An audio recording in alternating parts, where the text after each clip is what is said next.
Good morning, folks. Thought I'd give you a quick little update on the Quorn tool and cutter grinder. Not going to run it today. I've already run it a little bit, been truing up some wheels and everything. Spent the last few days building some wheel arbors so I can run some of these other wheels that I've acquired to go on this. I've primarily used this with a disc wheel. It runs really well with this small disc wheel. I've been real happy with it for the limited use that I use this for at this point in time. So what I did is I went through, and I think I've already put out the videos, I'm not sure if I have or not, on building these, or at least beginning to build the arbors for these. If I haven't, I'll get that put out. But I've got 3 more wheels mounted. I've got this dish wheel, or this cup wheel, and I've got a straight wheel mounted. And there again, arbors built for it. I think I built 6 arbor blanks, and along the way I messed up one of them when I went to push the shafts on. And I believe it was this one that I messed up. Anyway, and I built one for this 4-inch diamond wheel.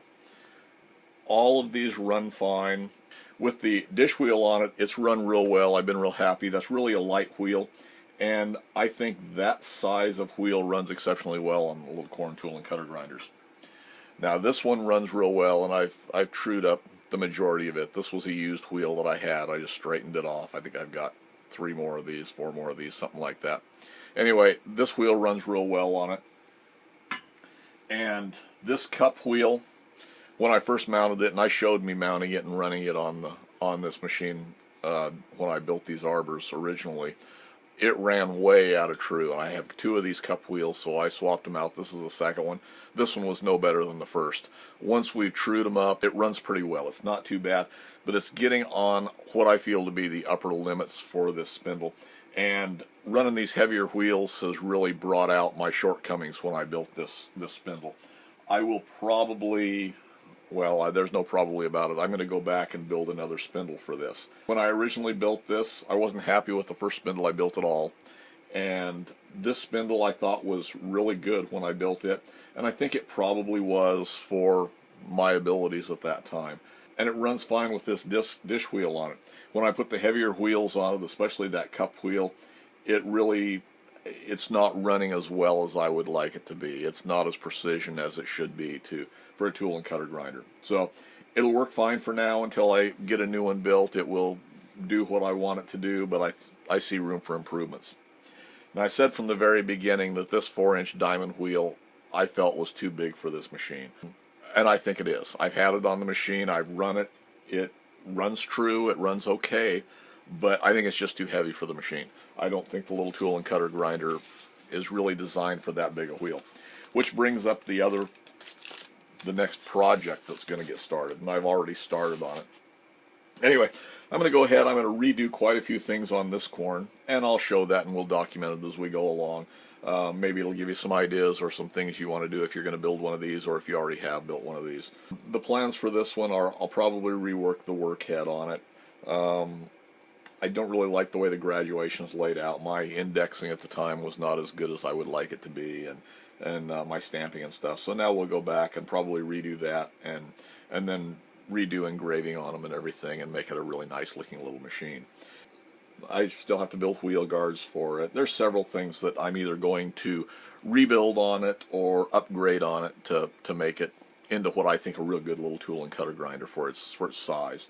I will probably eventually build an air bearing for this, although that's still kind of up in the air. My plan was I was definitely going to build an air bearing for it so I can sharpen flutes on end mills, but I'm taking another little detour that I'll share with you here in just a minute. So all in all, I'm happy with the machine. It's still going to get guards built for it for both the wheels and the belts on this side. There'll be some improvements to the way it indexes up end mills. A lot of this stuff is a la Walter Mueller in his write-ups on it and the home shop machinist that he's done to these. I think it's a really good little capable machine within its capabilities, and for the home shop I think it's a great little machine. But my next project, and I'll get more in depth on it down the road, is I'm going to build another Quorn, but I'm going to scale it up about 33%. It's not going to be exactly 33%, but that's the baseline I'm starting with, and then I'm adjusting that for availability of materials on imperial sizes, because I will build it with imperial measurements rather than metrics, and probably make a few little improvements to it, but I'm basically going to build it exactly like this except scaled up. I've already started working on the drawings for that. I've got the base casting, the 2 base casting drawings done, and the wheel head.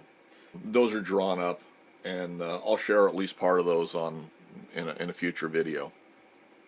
So I think a machine scaled up a little bit more will be a lot more capable in the aspects of it will have all the capabilities of this machine, plus it can use some larger cutters like these bigger diamond wheels. You know, these are more readily available. It's sometimes tough to find stuff to fit this small a machine.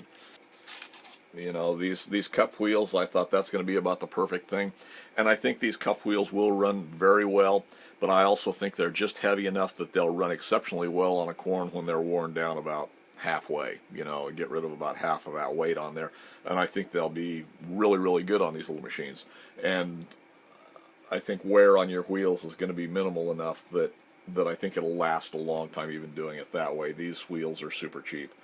You know, I don't remember what they were. They're an imported wheel, you know, and they were 10 or 12 bucks for a pair of them. So anyway, I'm not unhappy with those. They were way out of balance, but I'm hearing the same complaints about some of the Norton wheels and things like that. So once it was trued up, it runs really well. I'm not unhappy with that, but it's a little bit heavier on this machine than I would really like to see. Those concerns may go away once a new spindle is built for it, but I do feel like it's a little bit too heavy for the machine. So anyway, back to the task at hand. We're going to scale this up, and I'll share at least part of the drawings. I will share the majority of that build here on YouTube if anybody's interested in that.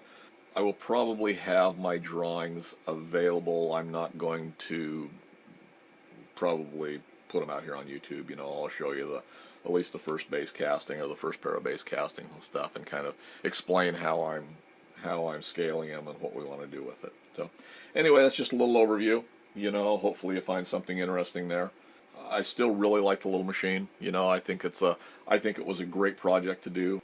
When I get the base casting drawings done and we start building patterns for them, I'll dig out my original patterns that I built for these castings, and we'll compare them in size, because I'm a third, 33% doesn't sound like a whole lot more in size, but as I look at the drawings, it's a substantial upgrade from what the original machine was. So anyway, hopefully this is something you found a little bit interesting. I got a couple of little projects I want to get done today.